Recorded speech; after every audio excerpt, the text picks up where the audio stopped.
Every life has a soundtrack. Join me as we invite guests to share their journey through music, one song at a time. 10 moments, 10 memories. I'm your host, Sean, and welcome to 10 Tracks. Are you ready?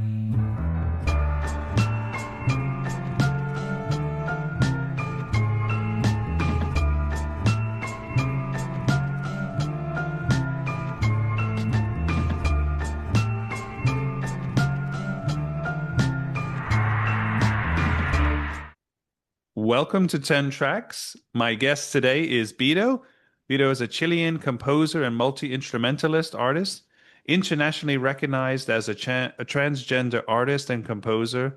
Vitto's been awarded 3 Cannes Lions for his work on the campaign featuring or Me Feat Me, created in collaboration with Nosotras, DDB Chile, and Wise Innovation.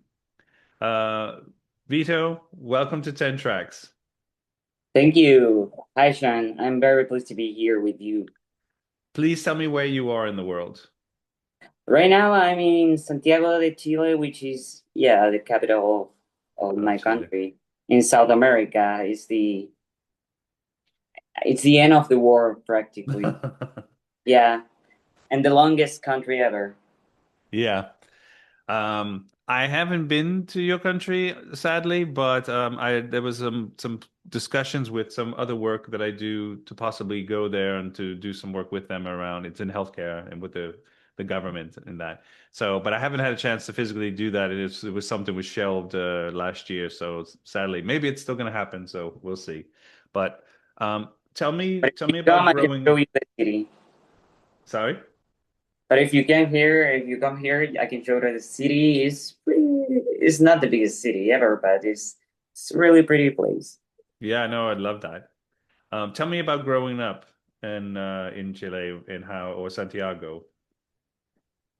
Ooh, that's a tough question.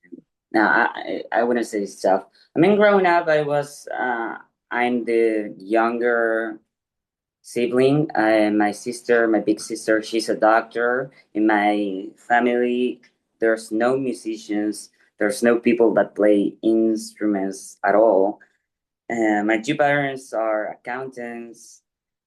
And so for me, the music stuff, I mean, started when I was 8, and I remember like watching MTV and watching all this music video. And what caught my attention was the solos and the electric guitars. So when I was 8, I asked my mom if she could buy me an electric guitar, and she was like, I'm going to play, I'm going to buy you like a classic one and like nylon strings, and if you learn to play it this year, at the end of the year, I can buy you like electric one. I mean, because parents want to see if it's not just a phase or if you're really into it. So Yeah. yeah, I started like learning by myself, and at the end of the year, I was playing a lot of songs, and I was already 9, and she was like, okay, I'm going to buy him like an electric guitar. And that was my start. Growing up in Chile, I would say is pretty chill. I mean, there's different like social economics status for people here, which is a topic that recently I want to say they because I wasn't one of them. They chose like this very far right president, which I don't know is pretty bad. I would say I don't want to say a curse word, but No. and I won't say it, don't worry. But the thing is that Chile is a weird country. Like people, it's not like what people expect from Latin America. The accent is so different, and there's a lot of people that learn Spanish and then come to Chile and they don't understand a word because we tend to talk too fast Okay. and we don't modulate that much. I don't know if I include myself into that because I've always uh, I like to modulate words, and especially maybe when you sing in Spanish, you have to modulate more than when you talk Hmm. for the listeners to understand you. But I don't know, like childhood here was basic, normal, and I was a really good student. I was super lucky that I went to private schools because Yeah. here public education is not good at all. And I do find myself very privileged for my parents to afford the school. Then I went to college and I studied English literature. I didn't really know what to study. I knew I wanted to do music, but doing music in Chile and in South America in general is something that parents get scared a lot. That can you afford a living doing that? I mean, maybe this is worldwide, but in a country that is more tiny and doesn't have like a huge music scene, they think, okay, that is not a real career. So Right. that's why I study other stuff, literature, and I do enjoy a lot reading, but it wasn't something that I wanted to do. So when I started like university, at the same time, I started my career as a session musician. And at first, because I was only 17 at that time, I was just recording with anyone that asked me for it. I mean, I started my first album was with a band that's a bit like, I don't know, Velvet Revolver or Guns N' Roses. And I did like them. They were much older than me. I was 17 and everyone was like 35. But that for me was my opportunity to be in a record in a studio, like a real with all the equipment. And it was a learning experience. And from that, I haven't stopped till now. Yeah. I passed for a lot of bands like hard rock, pop, pop punk, a little bit of hardcore. I played blues, I played jazz, swing. I literally have navigated for a lot of genres. And I always said that I wanted to release my first debut, like solo record, Hmm. before I turned 30. And now I'm 29. And it was like the perfect time for me that, okay, I have to do it right now. So I did this EP, which are 5 songs for multiple reasons. I mean, as you, as a musician as well, you know that recording in studio is expensive. And when you're doing it for you and not like working for other artists, you have to pay by yourself. Yeah. And so it was easier in a way to do an EP than a long play. But it And also this, didn't make sense to do the EP, just 5 songs. but this EP that you've come out with, this is available on most of the digital platforms. This is it's called Your Name, Vito. Yeah, it's anonymous. And I mean, I thought naming it, this EP has like a very, very sad background story. I did have this very loving and beautiful girlfriend, and it was the first time that I fell in love. And she passed. She died from a very brutal cancer Oh that, God. yeah, it attacked her, and she was dead in 6 months. Wow. And yeah, for me, that was like the lowest point in my life, and at the same time, like a wake up call that what can I do besides therapy, besides thinking of her, besides talking about her, and being there for her family and all. But there that wasn't enough. Like, my single that is on YouTube, and Song for there's a her. song for her, and yeah, that's for her now. Now you know who is her, Who's her? Yeah. and that's very upbeat country song that sounds musically sounds very happy. But I don't know. There's a line that says because crying wasn't enough for me. And it was literally that. I mean, crying it wasn't my resolution for this reading. So there was a after like a month from her passing, I started writing the songs. They came out very smoothly, and I wrote every song under 20 minutes because it was like an emotional release. And I wrote the songs in that exact order, and I wrote it.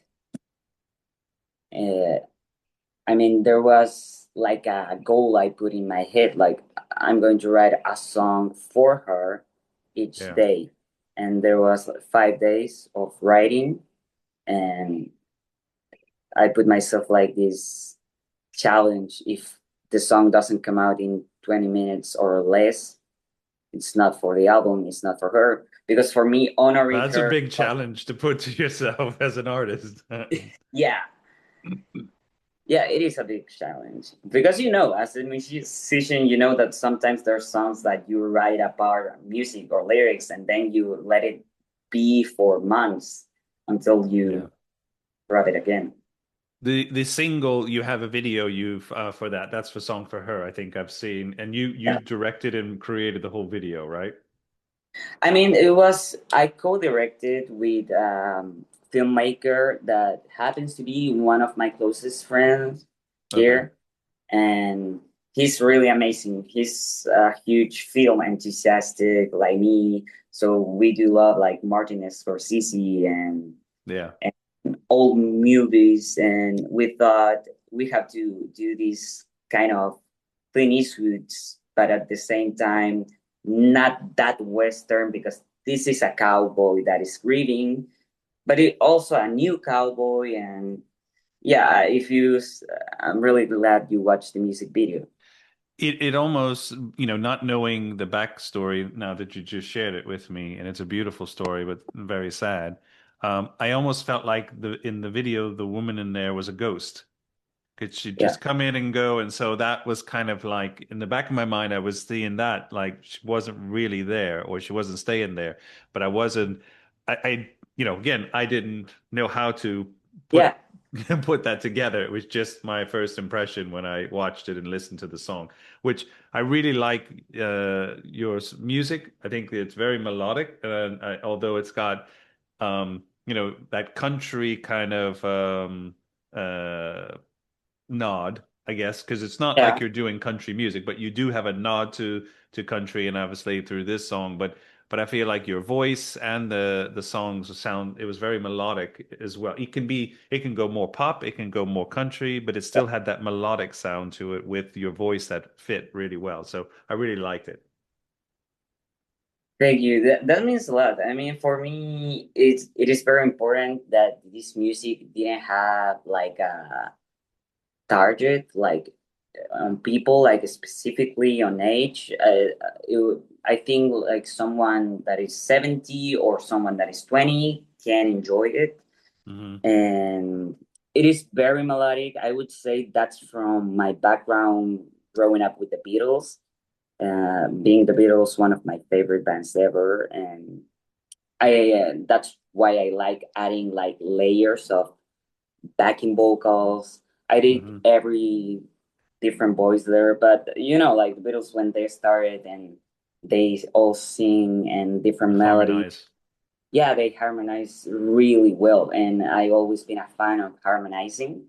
And Yeah. I do think like in music now in the contemporary world that we are living, there has been lost a bit the harmonizing part in songs. Well, I think this is a great segue, and thank you for that, to track one on your list, which is the Beatles. It is. And I can imagine this was a tough call to pick one song from them because they have so many amazing songs. Personally, I think that, but you picked A Day in the Life. Yeah, I just thought which one I think is the best Beatles song. Like if I had to choose just one, it would be A Day in the Life. Lyrically, it's beautiful. I love music when it comes with storytelling, Yeah. and the music is kind of temporal in a way. Like if you listen to a day in the life and someone doesn't know it's from the 60s, it could be something like from this era. It has like these music, these strings that were recorded and then putting on backwards, and so there's almost like an whole atmosphere there. Um, I love Lennon's songwriting. Hmm. I also, do you know something that I really love about this song is that you can, I mean, Lennon and McCartney are one of the best duos of songwriting ever. We all know that. Yeah. But I would say that in this song, you can really learn and know their personalities because the Yeah, song exactly. start with Lennon, and he kind of very melancholic and a pretty blue vibe, and he's very a bit pessimistic into life and darker. And then the song goes change to a major chord. It goes to an E and sounds of a alarm, and then it start like an upbeat, dun, dun, dun, dun, dun, dun, dun, Yeah, dun. exactly. And then you have both sides of the story, which they're telling the same story, but you have Lennon's side, and then we have, and you know that is Paul coming. And Yeah. I think their dynamic was like that. Like Lennon was the one that a bit realistic. I wouldn't say pessimistic because I do like Lennon personality a lot, and he was very sarcastic and ironic. And then we have Paul that was the one that bring the positive side of the world and telling him like, "Hey, friend, everything is going to be okay." And Yeah. that duo for me is amazing. That you can tell two personalities and two kind of persons in one song fitting so well. Well, I think this also was it's beautiful to see them together because again, I think throughout a lot of as they progressed and matured as a band, the Beatles, Yeah, Lennon was the dream weaver and McCartney was probably more practical, more upbeat, more kind of playful. And so when you get this song, the way I interpret it is they're sleeping. So they're asleep, and that's this dream that's going on. That's yeah. Lennon. And then you hear the alarm, wake him up, and then it's Paul And McCartney Paul wake awake. up. And then he goes around, does his thing, comes to the studio or wherever he's Yeah. going, gets high, and then he's back in the Okay. dream Yeah, and like goes it's a back hit of into that. reality. And so I think the mix of the two complementing each other, incredible. But I think it's such a beautiful because they did harmonize and sing together on a couple of, quite a few songs, but really this one was kind of letting them both be together in the way they are rather than their own separate songs and stuff like that. So that's kind of why I think it is one of the greatest Beatles songs to me, personally. Yeah. And I think Uh, George Martin, who produced it, who's done most of the Beatles stuff, just did this incredible arrangement and was yeah, able to basically the tie fifth. that, yeah, tied it all together just perfect. So I could imagine. But I guess for you or any artist who is learning or looking at some of the greats, this would be a great blueprint to kind of to have in your, as something to study as you're creating Well, your own music. yeah, for sure. Like I encourage like younger musicians, anyone that want to start into songwriting. The Beatles are the best master class ever. And well, when they started, they were more melodic, and because they were teenagers. I mean, when they started, they were like 20.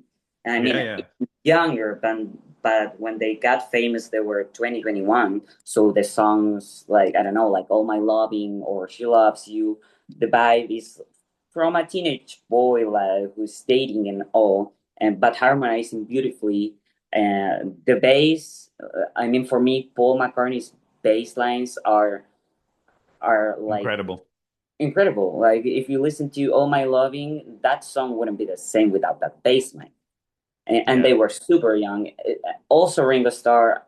I am a drummer. I started playing drums when I was 12. It's the only instrument that I study, because the other one I learned in like by myself. But Hmm. with drums, I had like more proper education. So I do think that Ringo Starr is one of the greatest drummers, not because he's the one with more skills, but he fixed the song as it should. If you listen to Ticket to Ride, any other drummer would have done super basic standard playing, and he did. He was a big part of songwriting on the Yeah. Beatles. I mean, all of them, but Um, Vito, tell me about the project, this campaign that you were awarded for. Is it Meet Feet Me or Meet Featuring Me or what's the it is Me Fit Me. okay. Um, that was an advertising campaign. It was done by a publicity agency here in Chile, and they were working with another um like hygiene. I don't know how to say it because it's like a women hygiene company. Yeah. A woman's And jean company, like denim jeans? no, hygiene like Hygiene. Ah, hygiene. Okay. hygiene. Yeah, Yeah, hygiene yeah. company. Yeah, I would say that's the proper word to say it. They were hygienes, like, Okay. yeah, I don't know if I can say it here, like tampons and that kind of Yeah, stuff. yeah, yeah. You can say it. But That's fine. yeah, that's a big company here, and they were trying to do like way to put transgender people or to LGBTQ plus community to feel safe, or to also talk about the importance of the hygiene in general, which is Yeah. not only for women, because a lot of transgender men also menstruate, you know. So they wanted to do a song about that, and about how people in our community get bullied a lot, to the even to the point to commit suicide. I mean, for transgender people, they're the highest rates on suicide in the whole Yeah. community. There's something I don't talk about a lot when I talk about my music. It is that I am a transgender person. I I am trans masculine guy. I always explain it to, I don't know, people that are from other generations, like pretty simple, that I was born biologically as a woman, and then I transitioned into a man, and yeah, so you can tell I have a beard and and stuff Hmm. that comes with testosterone shots and all. I did my transition pretty late. I was 24, but I'm really glad that young people in the community can now come out even younger. For me, it would have been so much easier, even musically, because when I started my career doing session musician work, I was a woman, Yeah. and when I was doing therapy, and I come into terms with my gender identity, and I thought, okay, I need to do my transition now, or I will go crazy. Um, I would literally go insane if I didn't do it. You can tell that saved lives, because it literally saves lives. Yeah, yeah. And but for me, it was really tough thinking that maybe I'm not good enough, and people were just hiring me or doing music with me just because I was a woman musician, which Right. happens a lot in the industry. That there's a lot of misogynistic behaviors, and for me, I have that perspective that not a lot of men can have, because I did live 24 years of my life as a woman, Yeah.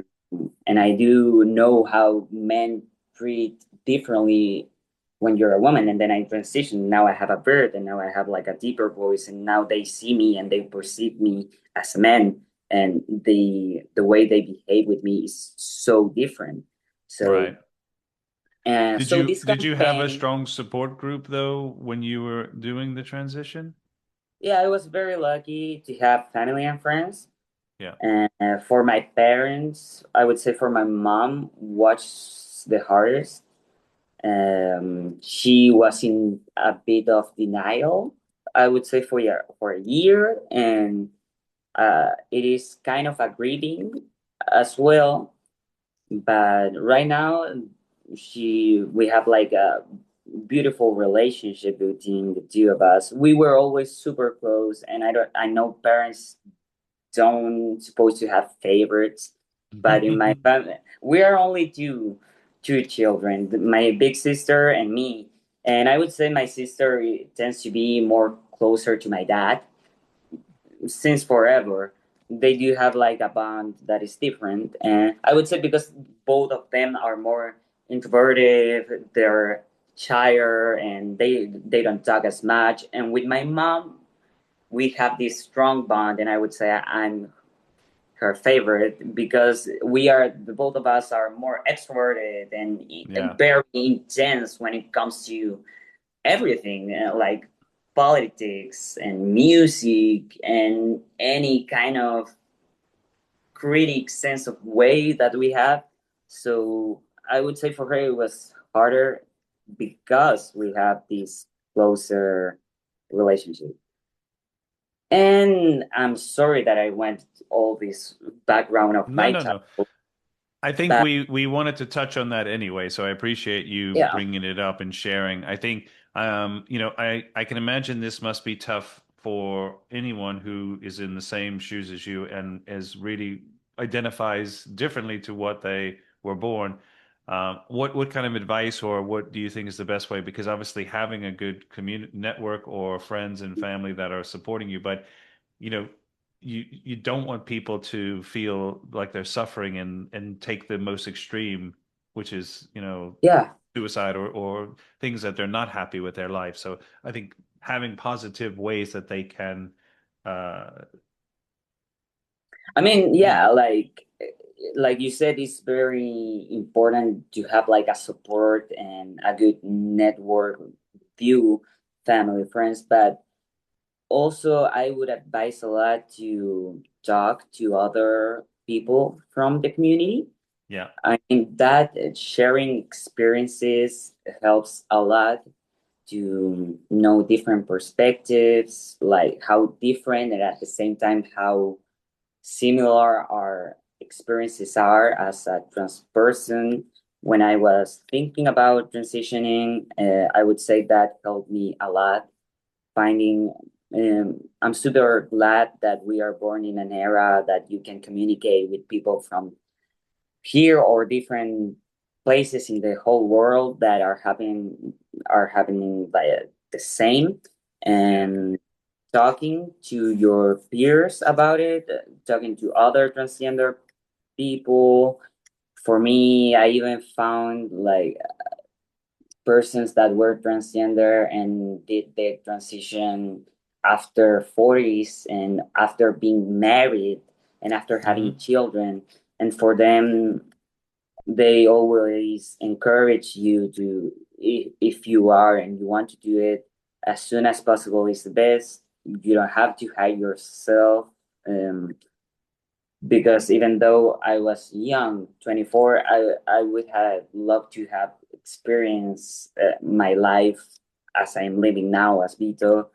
uh, I do think that I lost my teenage years.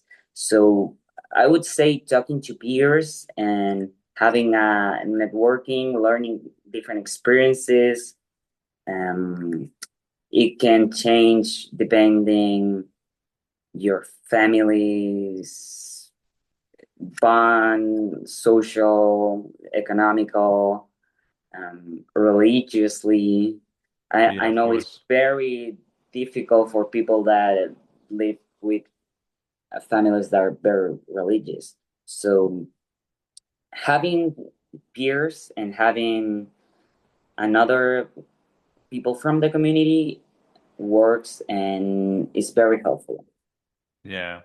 And it Thanks works for for sharing that. anyone in the community. If you're trans, talking to other transgender people is great. If you're a lesbian, if you're gay, or whatever. And reading a lot, I would say all this stuff that happens now in the US and how many step backs they are taking with this new government. It is because people don't know like what it is gender identity, and it's, I would say it's simpler that if you are happy being of this way, of the other way, you are not bothering anyone with your identity. Of And course. and Yeah. if you are bothered with how I look or if I have a beard or whatever, that thing I would say it is something that you have to look into inside of It's you. the And sphere inside of them. It's nothing to do with the fact of who you are in other people, who they are. It's I mean it goes beyond just this, but there's this fear and that's yeah, something they need to come to terms with and to because yeah, I know we don't really talk a lot about politics on the podcast, but I do think that this there's so many challenges out there for people, and mental health is a big issue, and things for people to just be accepted for who they are and what they are. And I think music is a great way to try to cross that bridge because it does go yeah, across all things racial, sex, and religion. And I think if we can find the common bond there, then it's at least a talking point to get us to move away from all the stereotypes or the prejudices that we have or hold on to. So, um, exactly. It is a universal language, and yeah, that's what's super beautiful about music. When I share my album on different platforms, I've seen like people from the US, very traditional states like Tennessee, or yeah, or Oklahoma and stuff like that, commenting on the music video. And I really do love the fact that they probably don't know that I'm a trans guy, but they do enjoy the song. And that is, for me, it is simpler. yeah, I know there's a lot of terms that are hard. Those terms are even hard for myself because they change every year. And if you start talking to people like, oh, you are cisgender, I am transgender, and I don't know, aromantic, polyamorous, and all, there's too many terms. And I would yeah, say that the way like we could do like a micro activism as a trans person in the whole community is simplify things. Uh, I am a person, I am a guy, I identify as a guy. I am very sarcastic. I do love making music. I play instruments. I, I love songwriting. Um, I love art in general. And I don't know, gender doesn't matter in any of the way that you can relate to that. And what we did on that campaign, and Me, going back to the topic that started this whole train of thoughts, it is that it is a song of Vito featuring the person that I was before. And for me, there's no taboo saying my name was Adela. Very beautiful name. It didn't bother me at all because I never like found it like feminine or something. Um, and so it's Peter singing with her and Wise Innovation Studios. They did like an avatar with AI of me because I did have a lot of material of playing as a musician for years. hmm And so they recreate Abela, which was my past version, and we presented on a theater, very classical, beautiful theater from Chile, uh, yeah, to more than 300 people, and maybe it was more. There was a lot of people, and there was like a huge screen of this avatar made with AI. It did. When I saw it in person, for me, it was a little bit weird and it has like mixed feelings, a little bit of cringe as well. um, because that was me. And the song it is that is talking about the scars that comes to being transgender, how society is not made for us and for minorities in general. Yeah. Um, I mean, society is made for white, straight, male. I am not saying it in a bad way. I would say it's just a fact. And for sure, for women, it's always been difficult. And for any other kind of mm, race minorities and sexual LGBTQ plus people, it's always a challenge just to be living. And that's the song about. And we did present it on France on the Cannes festival. I don't Hmm. know, in French it is pronounced Cannes or it is Can. Cannes. Yeah, I never know how to say it to people from the US or English people person because I have heard Cannes. So yeah, so in the Cannes festival, and it did won Three Lions, and I'm super proud that I didn't expect it that, and the three awards were for the song, were in audio engineering, in the songwriting. So that, I mean, I'm sure you can relate as a songwriter. That's That's something beautiful and very, so it is exciting. good, especially when it is a song about something so vulnerable and personal and Yeah. not something that you want to talk about a lot. And Right. yeah. Well, I think it's great that you are being more outspoken about this to be able to share and for people to be able to come, know and relate to this. So I think it's really incredible that you can be maybe support and hope for people who are unsure or scared and don't know and are confused. And I think this is important that we have to sort of embrace this and make sure people Yeah. are comfortable with talking about it. And um, you know, the more we talk about this and share, I think the more it becomes normal and less for people to be afraid, less for people to kind of look at this as um, scared to come out Hmm. or be able to talk about it. So thank you for sharing Yeah. this, though. It's really important. Yeah. Thank you for letting me talk about this. And I love talking with this. I don't want to assume, but with straight guys, because in the music industry, I have always worked a lot with mostly straight male guys, Yeah, and which I always felt like my community in a sense. Even though before transitioning, I always felt more comfortable with the guys, hmm, and there's a lot of musician friends that even now they have confessed to me that they always felt like this masculine energy, so they felt like a different kind of being comfortable with me, even though yeah, I was perceived as a woman. And which you said before, like representation always matters, and that's why I'm really open about being trans. But at the same time, I don't want to be only defined absolutely. for my identity, because I would say something as simple as, I don't know, I'm short, or I use glasses, or I'm Chilean, or I'm from the US, or whatever. For me, it's just like that. It's just like it I happens. think it's how you play your guitar. Maybe that's what we're going to have to define you as, and which which chords Yeah, that you always go to. for sure, yeah. Let's jump to track two.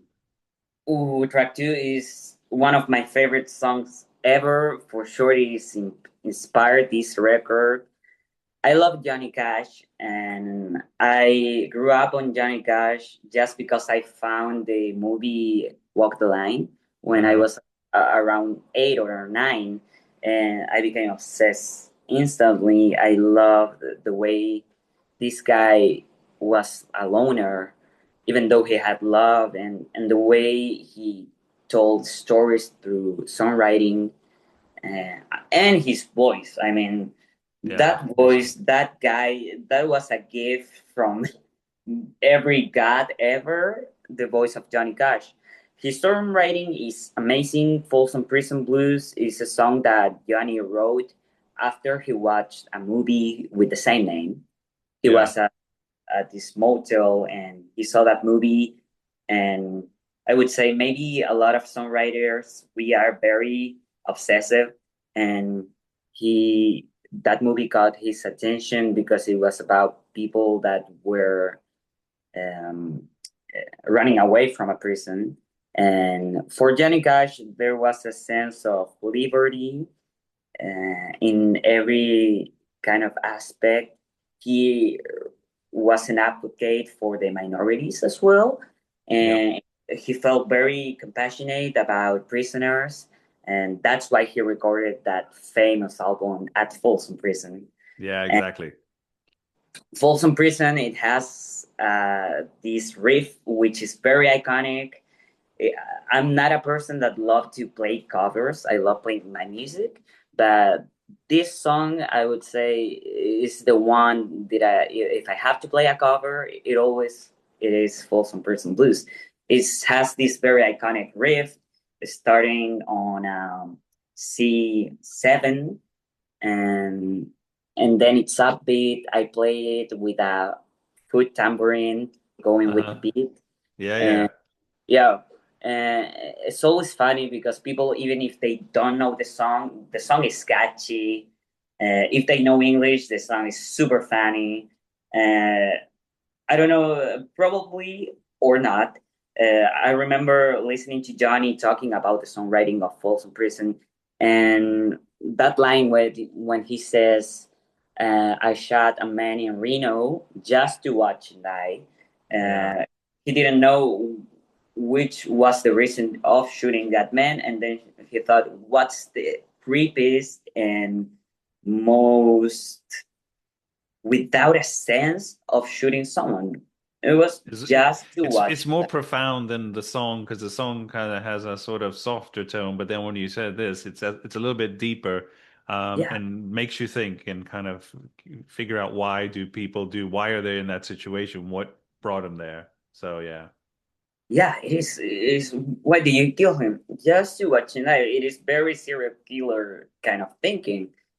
Um, but yeah, I would say for someone who wants to get into country, the best way, the first song that comes to my mind for introducing country, it is Folsom Prison Blues. yeah, It was a challenge because I do love Johnny, and I was between this one or A Boy Named Sue. yeah. I love A Boy Named Sue. So do That's, I. yeah, for me, that song is a movie. You listen to that song, and for me, it comes images, and I laugh about it. And again, Johnny's voice is something that was unique for this world, and it's not easy to sing a song when you're just reciting the words. Yeah. You have like this deeper tone, and he could have read books for child, and it would have been amazing. I mean, I love Johnny Cash too, and this is one of my favorite songs that you picked. That it almost has this, like the drums and the whole sound is like the The train strumming, going. Yeah, yeah, it's got like this chugga of the train going yeah, through, and I know they do that on purpose, but it's yeah, just it gives that song where you're on the at one point you're on the train and you're passing the prison, and you're looking at it thinking, what did they do in there? And then the people who are in the prison are looking at the train thinking, I wish I was on that train. What are yeah, they doing? Um, but as you say, to me, Johnny Cash, he just represents so much. He too was, much. he kind of iconic in his early stuff and to songs what he did, like The Man in Black. I don't know if you know that The song. Man in Black, But yeah, that kind of that's a great song of you're always who he dressed in stands black. for. Yeah, Johnny. I love that he was the man in black. I would say that something it wasn't done on purpose. I mean, I do know a lot of Johnny's history because I'm a huge fan. And dressing in black, it was a statement as well.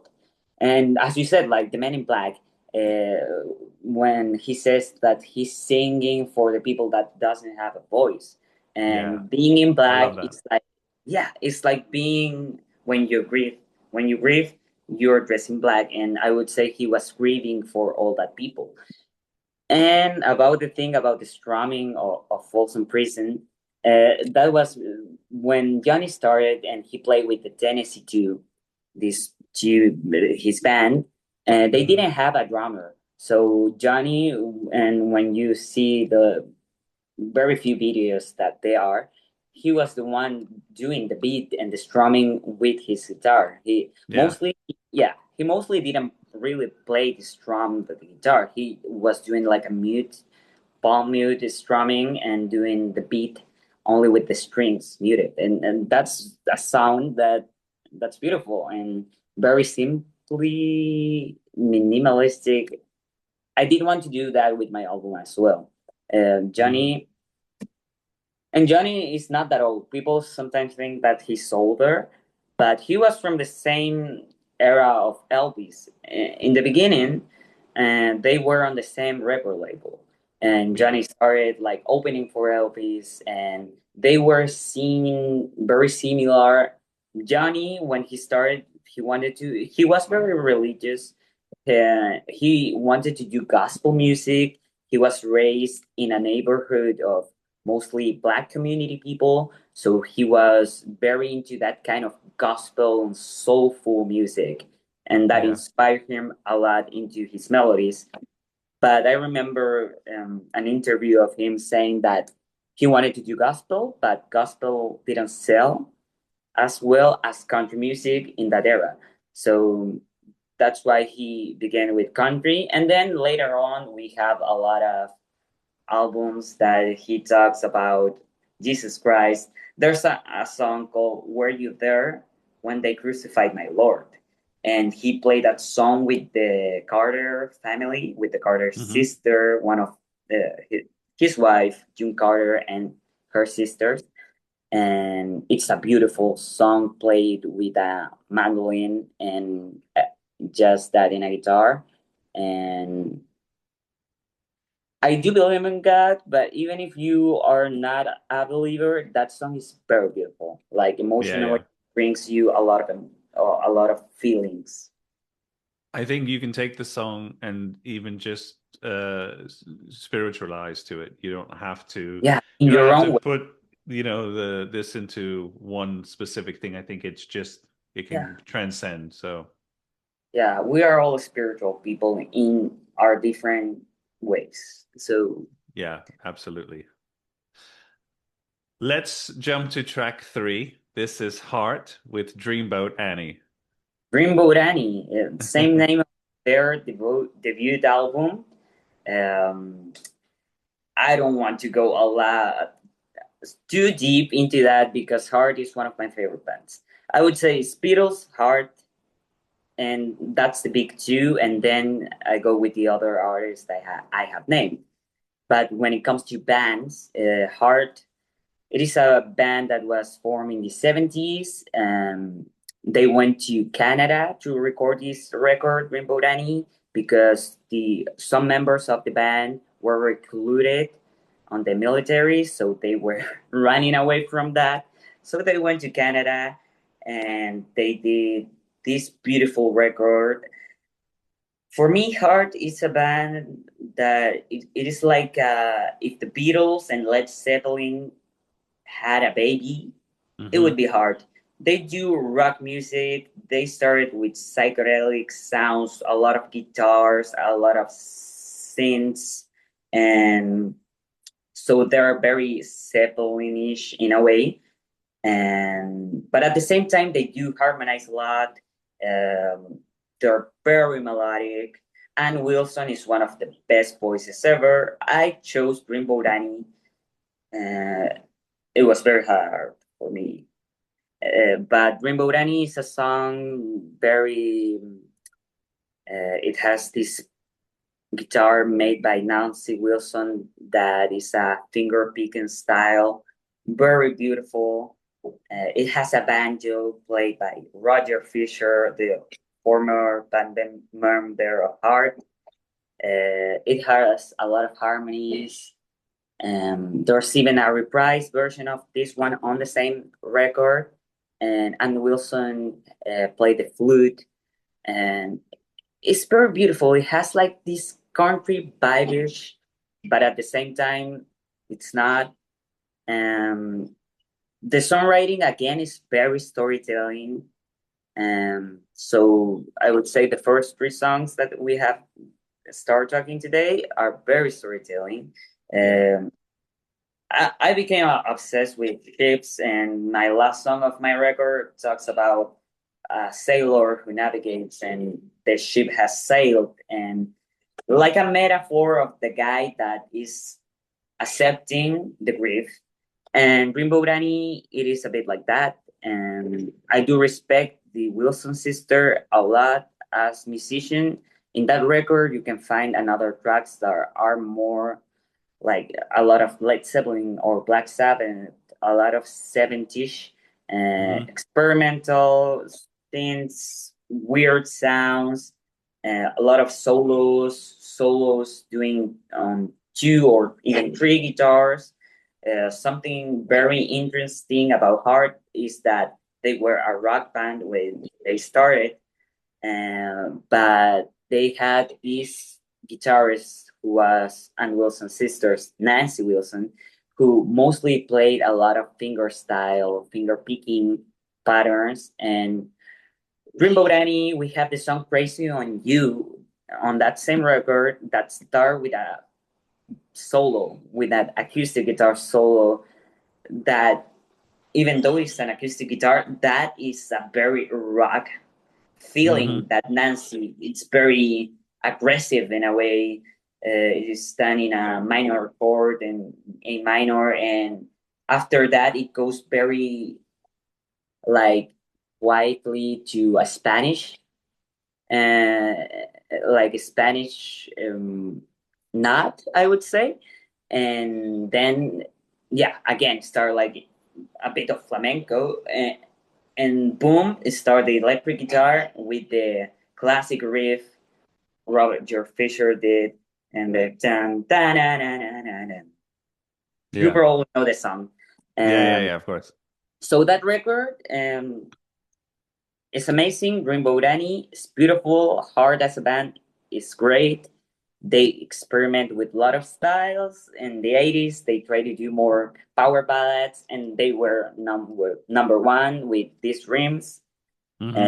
Sung, ironically sung not by the lead singer. That song is sung by Nancy Wilson, and they also had this song Alone, and they do have like these more popish sounds, and they Yeah. came. The 80s stuff was more poppy. Yeah. Yeah, they were more poppy. It is still good, but for me, when I think about Heart, for me, it's Dreamboat Annie and Little Queen until Bebe Le Strange is the, yeah, I would say for me that's the essence of Heart. This was from 1975, this album. Yeah. And I mean, I was never huge into Heart, and I think it's because of the stuff that I heard in the 80s. So that would have been more Mm, when that was coming out. I was probably not that interested in it. But going back to their early stuff, like this, is yeah. incredible. And this song's amazing. Her voice is incredible. I It is. also saw something. This was quite a few years ago, but recent. So this was probably I don't know exactly when, but there was a tribute to Led Zeppelin, and Hart did The "Stairway Kennedy to Center. Heaven" in the Kennedy Center. Yeah, exactly. And again, Ann Wilson's voice was just like, I mean, I don't like when I see male singers trying to do covers of other male songs exactly like trying to be like Yeah, them. I find it's like, okay, yeah, great. You can sound like Robert yeah, Plant. Great. But when a female artist is doing a male artist, it kind of, or the verse, a male can do a female artist. I actually wish yeah. more males would do All the way female back. artist songs. then you get a different version of that. You get a different emotion, you get a different interpretation. Or you can have a male on male song, but just do it differently. Make it a different version. Make it Yeah. something special. That's what I prefer. I like it when it's a little bit done differently. I mean, I think Radiohead did a great cover of Carly Simon's "Nobody Does It Better," and Yeah, sure. I that's do like that kind of versions. that's kind But of again complementary to yeah, that because if artist and you the try to song. do it exactly like the original, I mean, what's the point, really? Yeah, Unless exactly. you are a tribute band, but I don't know if you heard that recently Weezer had like an issue with Steve Lukather. They did a cover of the song of Toto, Africa, Hmm. and look, I do like Weezer. I saw them live. I like a lot of their stuff. But yeah, basically the song was the same. And the singer, male singer, so it wasn't anything new. And when you said about Ann Wilson and Nancy doing that cover or Stairway to Heaven, uh, for sure, like that feminine energy did something new to the song, to a Yeah. classic song that's been playing for years for and even Dave Grohl did a cover. But Ann Wilson, I would say she put so much respect into the lyrics, into Robert Plant, Jimmy Page, John Bonham, Hmm. and I, it was but it, beautiful. I mean, It yeah, was I beautiful think done. it, Uh, I think to me that was a special, and I caught that and I was like, wow, this is so like excellent compared to, I'm sure there was other artists who were male that did. I didn't watch the whole show. I just saw like part of it. So, but I think hearing her voice and singing that song I was special. So that's to me. But I think hard, if you go back to some of this stuff that you've mhm. really are inspired by, I think this they deserve to get more recognition for this because and They more younger artists or people to listen to this their early stuff because I think there's still so much in there and I'm saying this to myself too. So hopefully I'll yeah, hear this for sure. back and say, when did you Yeah, play that Hard album? Put it on now. put it on. If you want to have listen to Heart, like I would say the soul of Heart, I would recommend you Dreamboat Annie, Little Queen, Bebe La Strange. I would say Yeah. those three are amazing. And I mean, it's normal. My dad also knows Heart from These Dreams or Alone. And so if people think of art only in that phase, which I mean, the 80s were a phase for a lot of artists, but the early stuff, I would say a lot of new generations or even people like you that never been like into going deep into art, they Yeah. have very experimental. There's a show in from the 1976 that is on super bad quality on YouTube and uh, it is from the second cup stuff. I'm not sure the name, but it's from 1976. This the original former members, and there's a lot of flute solos into songs like very experimental, Hmm. and so that's amazing. If you listen to Sing Child or I don't know, there's a song I would say it's hard are huge fans of Led Zeppelin. They do also have a cover of the Battle of Evermore, beautifully done, just with acoustic guitar and mandolin. Beautiful, two Yeah. harmonizing, and they're huge fans. And they have a song that for the fans of the band, we say that that's their stairway to heaven. They do have a song that is called Mistral Wind that I very much recommend Okay. and the arrangement are not typically like the Occidental music, and it has like this growing in crescendo style that Stairway to Heaven. So I recommend that song. It's from the album Dog and Butterfly. Got it. Okay. Thank you. let's jump to track four. Now, again, we're segueing, and this has not been rehearsed or scripted, listeners, but we get to Led Zeppelin, and Yeah. this is Since I've Been Loving You. Yeah, I think I put it on purpose after Heart. But for me, like sibling, it has a lot to be with my guitar playing. For me, when I discovered Led Zeppelin and Jimmy Page, I got this feeling that even some people think that Jimmy is kind of sloppy and not the cleanest guitar player. I do think that he can transmit some beautiful energy and he can talk through the strings, and he always has like these kind of conversations back and forth with Robert Plant's voice. And this song in particular start with um, Jimmy is playing, and then goes with drum, very blues, done by Bonzo, one of the probably the greatest rock drummer that we ever Hmm. had. And but the playing is very like a blues tune, and then we have the kind of high pitch, strangest but beautiful voice of Robert Plant, and we have what I said before, this back and forth conversation because through the strings of Jimmy to Robert, and they're responding to each other.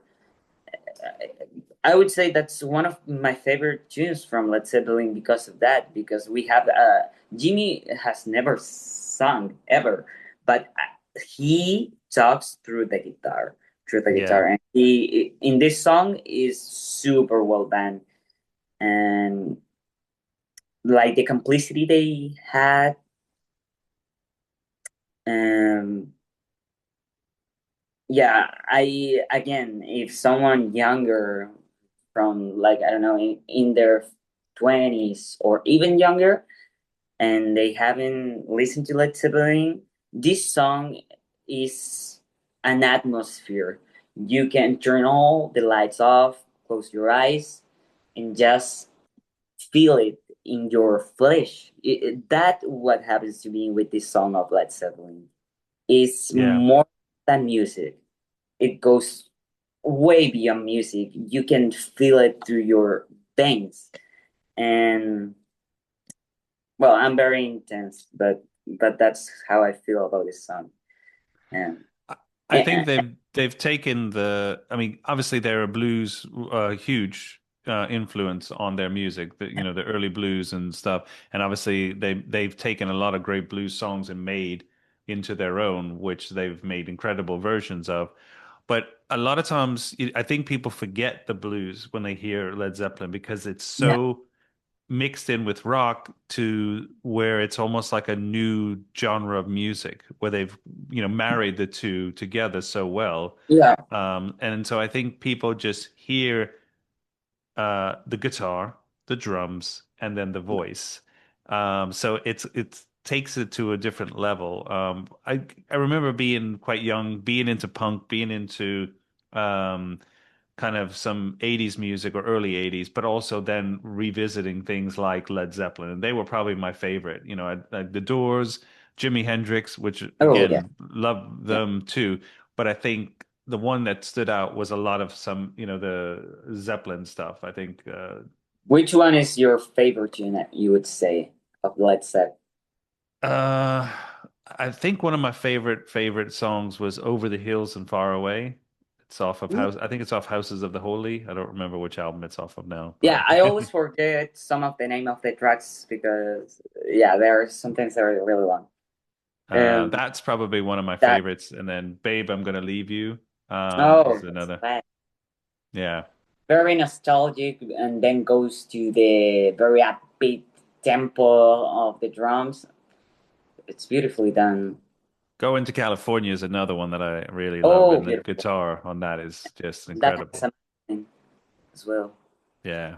Yeah. Um, who were some of the biggest guitarists that you got inspired by when you first started playing guitar?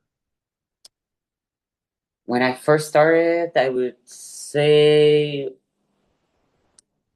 okay, now you're going to know that I'm young. But when I started playing guitar, I was very into this guy who's called Drake Bell. He was on a TV show on Nickelodeon, Okay. and he's really great. He's very influenced by the Beatles and Stray Cats and a lot of rockabilly music as well. And I'm talking when I was 7, 8.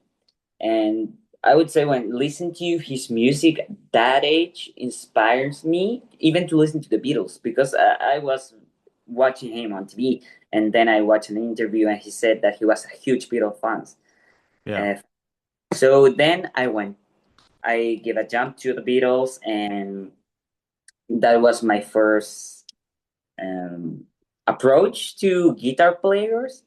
Even though I would not say they're one of my favorite guitar players, but favorite guitar players, Hart, Nancy Wilson. Yeah. Amazing. She's very versatile. She has this folky way of playing, and she plays rhythm guitar electric as well. So good, which I would say is really underrated. The rhythm guitar in rock music, and which is very, I mean, it is important. I mean, Guns N' Roses wouldn't be a thing without a good rhythm guitar. So Yeah. Nancy Wilson, Roger Fisher, who was the former lead guitar player of Heart, he amazing, very influenced by Jimmy, and but at, on his own terms. Jimmy Page, I would say he's my number one. Very obvious answer, but he is one of the greatest for me. Then Peter Frampton, that is going to be our next track. But the first time I listened to Peter Frampton, it was like re re-knowing everything I knew about guitar. The way he makes it speak, the way he do it super melodic, but then can go through hardest and faster solo. They're beautiful. Um, I'm a big fan of Lindsey Buckingham Okay. from Fleetwood Mac. I would say he's very underrated because with Jimmy, even with Peter, people talk and they have the recognition they deserve. With Lindsay, not much. And Lindsay has this kind of country and blues stuff going on. Sorry, I have to connect this because of my battery. And Lindsay, finger style picking, he's never used a guitar pick, which is super strange in rock music. So every record Yeah. of Fleetwood Mac.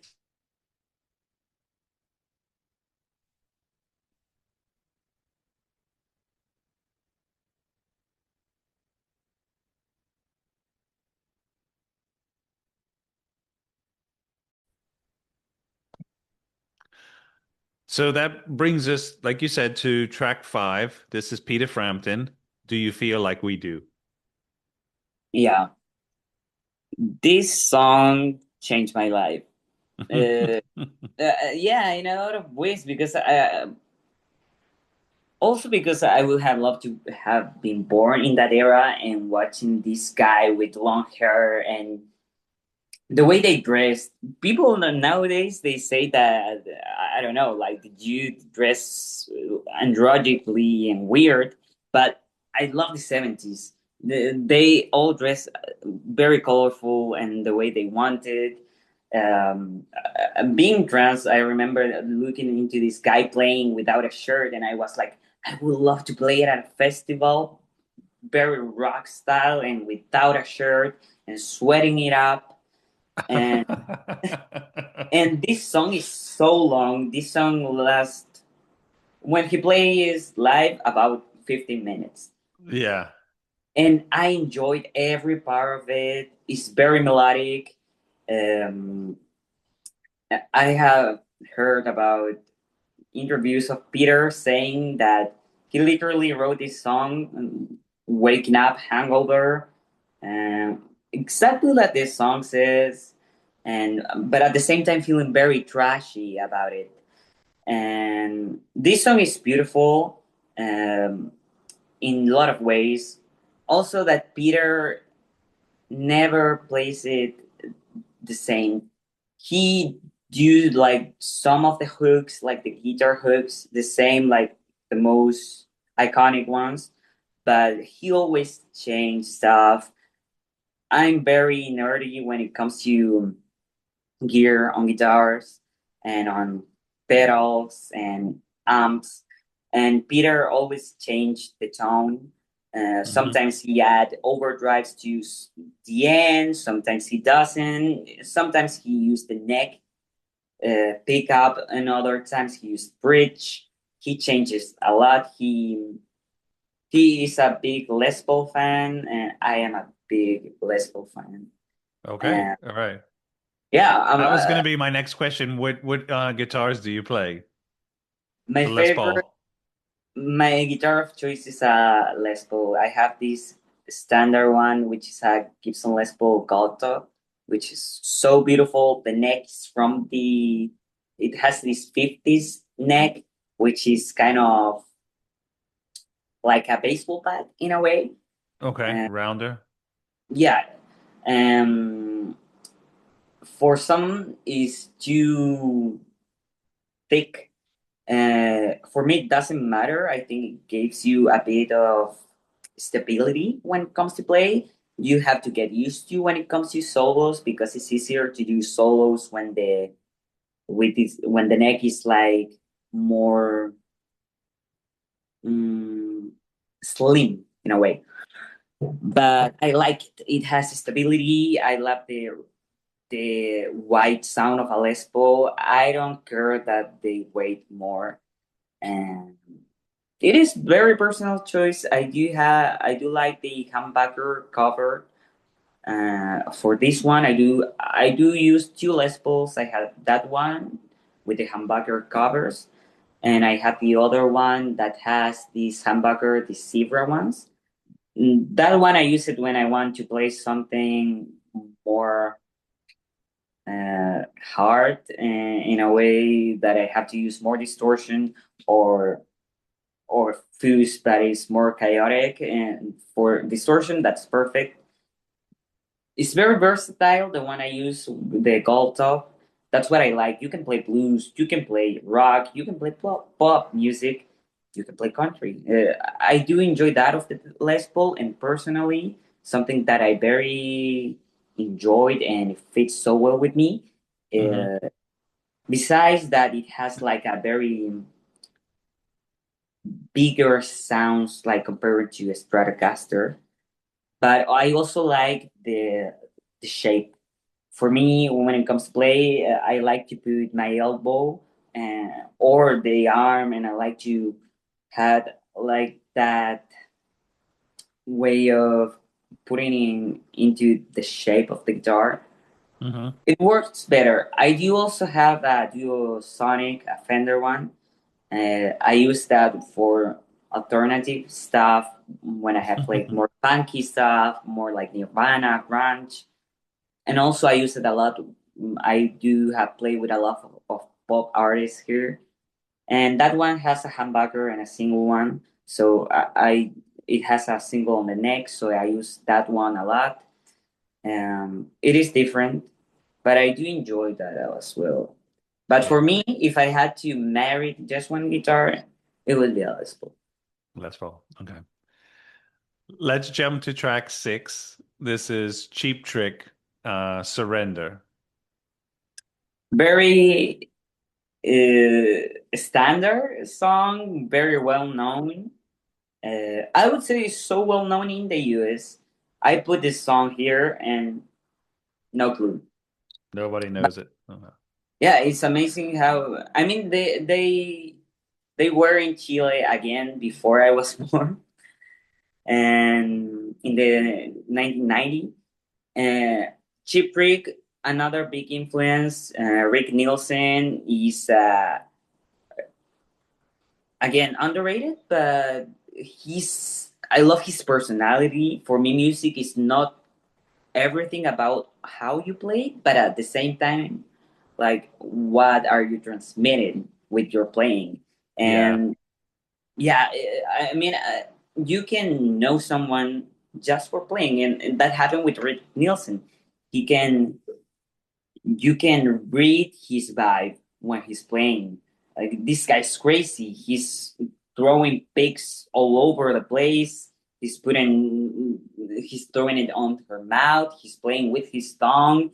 He has this guitar with five necks, uh, Yeah, I remember completely and, that. and completely Crazy. unnecessary. But at the same time, it's really cool because the guy doesn't give a shit.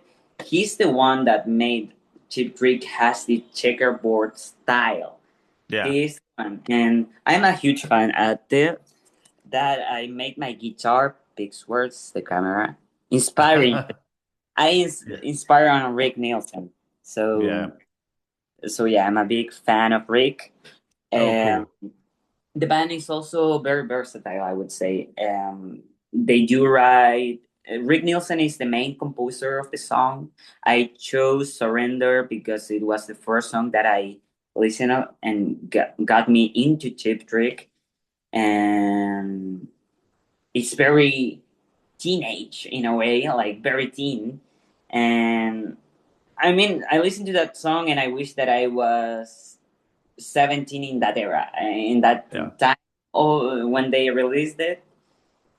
Chip Trick was very, they had the huge influence of like rock, British rock, like, and they huge fans of the Beatles. They even had like a lot of hidden nods to the Beatles in their songs. Um, But I heard they did a whole live album of, and I've not heard it yet, but when I was talking to a friend about Cheap Trick, they did Sergeant Pepper's completely yeah, live. And there was apparently a whole live album about this. I don't know if it's on you can get it now or maybe you can find it on YouTube if it was a, bootleg copy, but apparently they did that in concert, which sounds pretty cool and shows I think there. it's on YouTube because it's not on Spotify. They just released like a new single a few weeks ago, and I love them. The guys are in their 70s and they keep playing. They're really old. Yeah. Drummer, I never remember the name of the drummer. I think it was Carlos something. But Hmm. the guy was amazing, and Chip Trick hasn't played with him for legal issues. Um, I of think he would always copyright. have a cigarette hanging out of his mouth when he would play in the drums during some of their videos and stuff like that. Yeah, Yeah. yeah, exactly. That guy was always dressed like someone who came just from the office and go into the drums like very neat and with shirt and a tie. Yeah, that was funny. But I do think that people should know Chip Trick. They are opening for Heart in this last tour. I tried to plan a trip to go to see them, but it didn't work out. And just finger crossed that they keep playing together so I can catch them and accomplish my dreams of Yeah. seeing them live. Chip Trick also, if you're more like into power ballads, The Flame is a song that everyone knows, and sometimes people just don't know that it's from Chip Trick. Beautiful. Every time I'm heartbroken, I put that song. Yeah. I think this version, Surrender, I like the live version of that. That's one of my favorites though, but the song is great. It's just Yeah, the one Budokan. yeah, Budokan. Exactly. Amazing, amazing. Let's jump to track 7. Ooh, This track. is Vernon Dalhart, The Prisoner's Song. This is the oldest from my list. This song is from 1925. Yeah. It has a super interesting story. I would say maybe you're going to shorter this episode, but because I'm really sorry, Sean. I'm very verbal and I talk too much, and and I'm Oh, super, good. and I always like to tell the stories of the song. The Prisoner's song, if you look into my list, I chose three songs that talk about prisons. We have Folsom Prison Blues, we have the Prisoner songs, and the next one is in a prison as well. But yeah, the Prisoner songs is a song by Vernon Dalhart. He's Some people believe that he is like I don't know if the creator or the first person who started doing country music. And he mixed like folkish and sounds like very Scottish and from the other towns, and I'll swing a bit and vals. And then it came to this style that now we listen to it and we say, okay, this is more like the country music that we are used to. Yeah. And the song is super simple. It's recorded very precarily. You found it on Spotify, and it's just a violin and a nylon string guitar. And he's about it is about a prisoner that is kept, of course, from liberty, and he wants to be reunited with his lover. And it's very melancholic. And for me, this song was part of my grieving as well, Mm. because the guy singing, the one that's telling the story, he's super in love and a bit depressed in a way for not having any way to be released and to be with his lover. And at the end of the song, it says, "I would fly to the arms of my poor darling, and there I'll be willing to die, Yeah. because your love is that strong that you would prefer to die in the arms of that love of yours than being apart from them." And so this song is beautiful, super simple. I Did recommend. he write it? Vernon Dalhart? Is he the original composer of it? No, and that's the weird story. Vernon Dalhart, this is controversial, but he kind of stole that song. Okay. Yeah, he stole that song. This is so old that he has a record label with Thomas Alva Edison. That old, and it was called Alva Edison Records or something like that. They Mhm. have this record label, and Vernon, he was a composer and a songwriter, but he didn't write this song. One of his cousins was in the prison, and he listened to another prisoner singing this tune a lot. And when he got released from jail, he was talking to his cousin Vernon, who was a musician. He played the violin, and he was talking. I listened to this tune that my cellmate was always singing, and so yeah, the copywriting is to Vernon, but the song we don't know who was this cellmate. Wow, that's an Yeah, interesting story. very interesting story, and we will never know. But we know that he was very much in love, so I do sympathize with that guy, whoever it is. We're thinking of you. Yeah, for sure. Yeah. Let's jump to track eight. Now, again, we're continuing with the theme of prison. This is the Runaways from 1977, Dead End Justice. That injustice. Uh, the Runaways, people probably only know the song Cherry Bomb. Yeah. The Runaways was a band formed by John Jett and Cherry Curry and Lita Ford. All of them they did like a solo career afterwards, and they did pretty well, but especially John Jett. The Runaways has this particularity for me that I started to listen to them when I was 15, Mhm. and before I transitioned and I was a woman. I was a woman. I mean, apparently.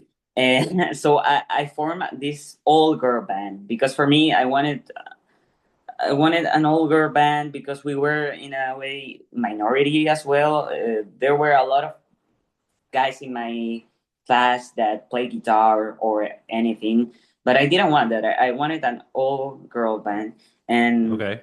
magically, I met with a friend, a few friends that I met through music. They weren't even from my school, and I'm still friends with them till this day. This was our first band, and we were super. We thought we were the Runaways. The band was called the Followers because there it was this time that Twitter was very huge in a way. That's a So great name, the followers.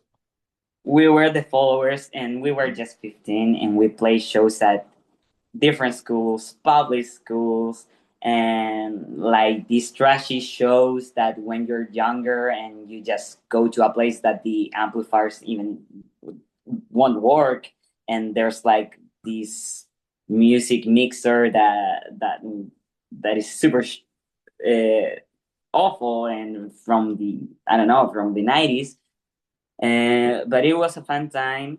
This song particularly is the longest song of the Runaways. Yeah. Uh, they were also a band that when it was formed, Joan Jett was 15. Um, they were all 15, 16, and they had this manager who is very controversial because the guy was very abusive in a lot of ways that we would talk about that. But there's a movie and there's a awesome book that I recommend Yeah. that wrote the singer of the Runaways. I'm sorry, I'm very ADHD, so I go all over the place.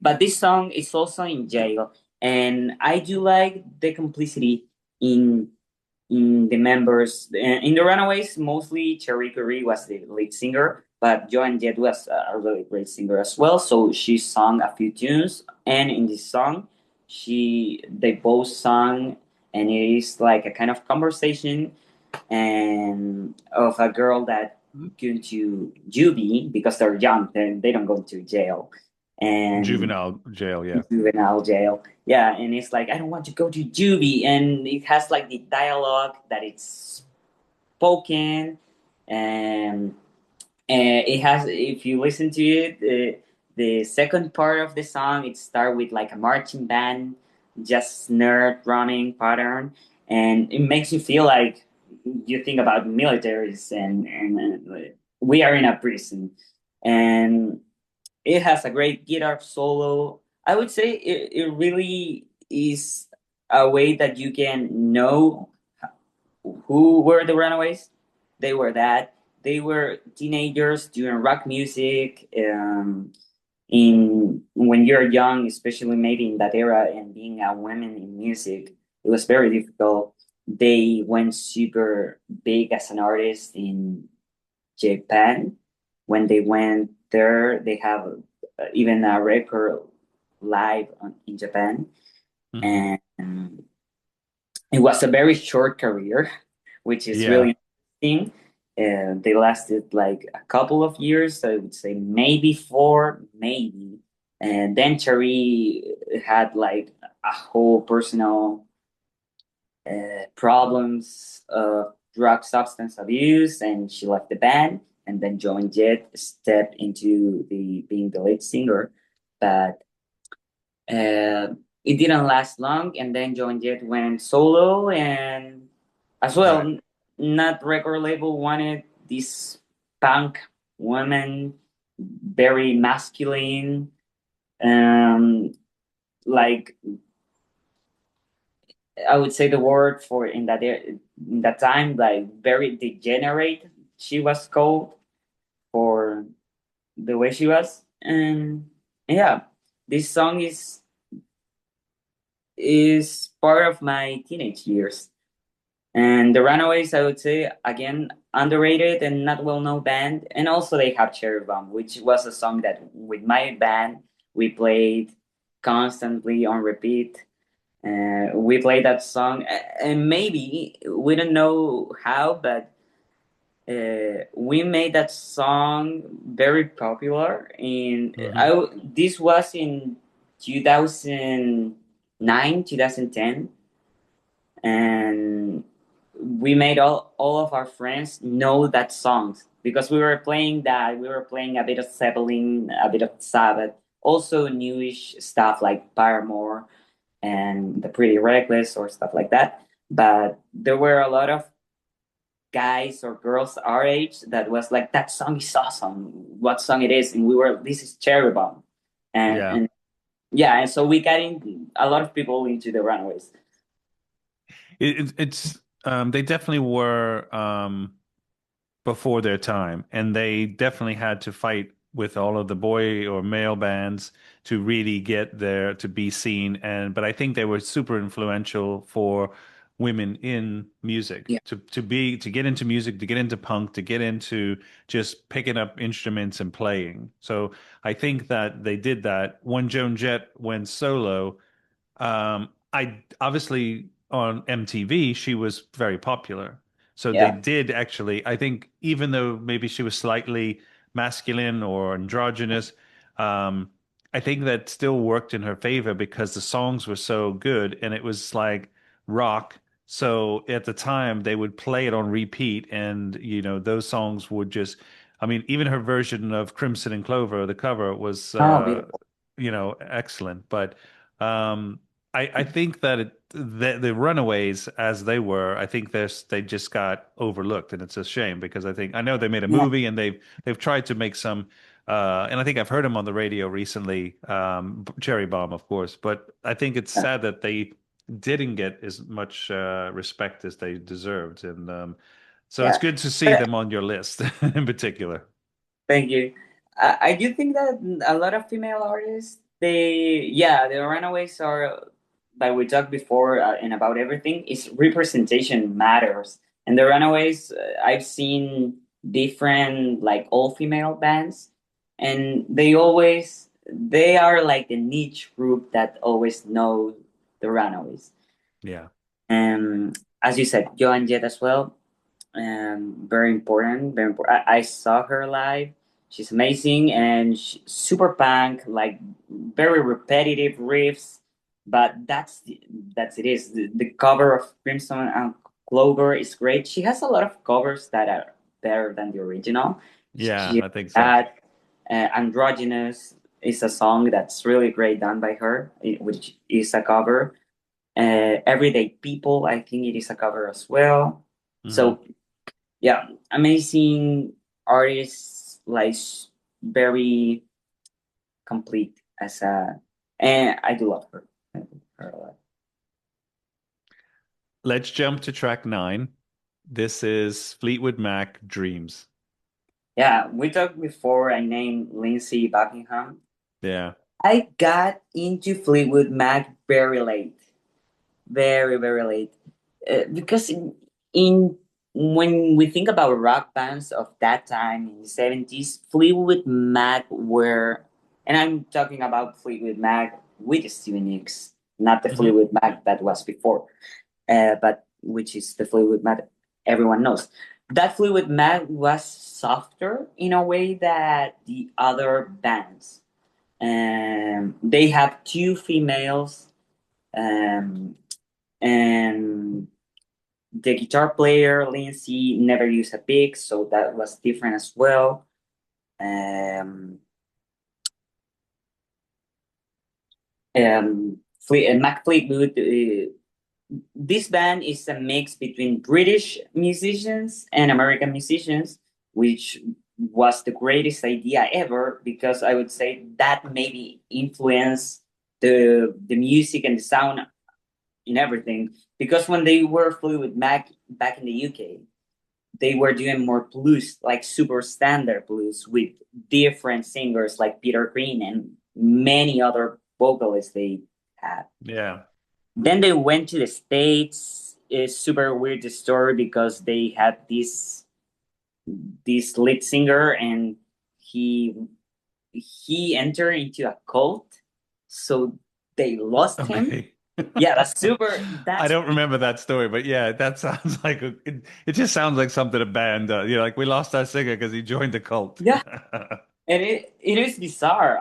It is super bizarre, and they were looking to another male lead singer, and someone gave them the name of Lindsay, and they just wanted Lindsay, but Lindsay He comes. was already with Stevie Yeah, Nicks. They were playing together. Yeah. yeah, they were playing together. They were a couple, and he was like, "If my girlfriend cannot join the band, then I'm not in." So they weren't very happy on the beginning, but I would say that they are very pleased right now. Stevie Nicks, Yeah.